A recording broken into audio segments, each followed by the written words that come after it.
Anda, vamos, Masia.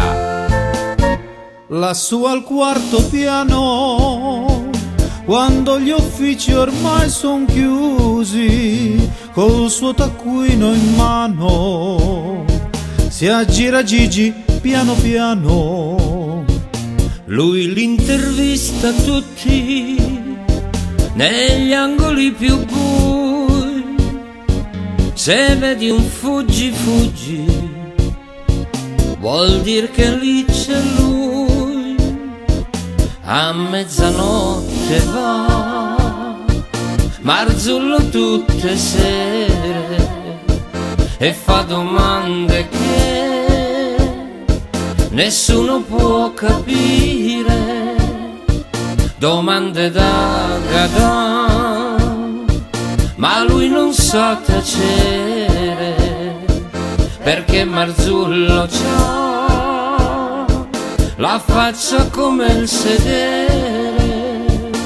Mira che tango, maestro. Vamos a bailar, Masha. Piano perché tengo male la schiena, Masha.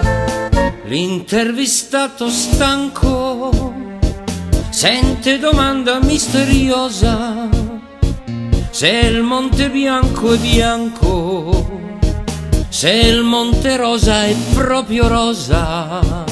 Di lui tutti han terrore, di tutti è lo spauracchio, perché del suo parlare occhio alla rima, non si capisce un cacchio.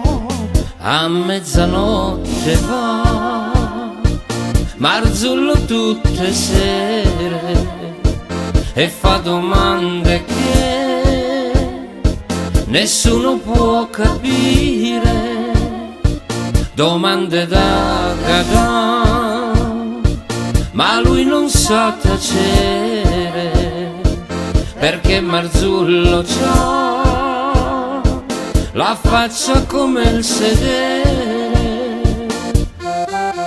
Baila! Maestro me stringe troppo, per favor. Perché Marzullo, Masha, Sì. devo dire che ha rotto los cocones. Mira, Sí, maestro. pero lo has roto, ¿tú comprendes?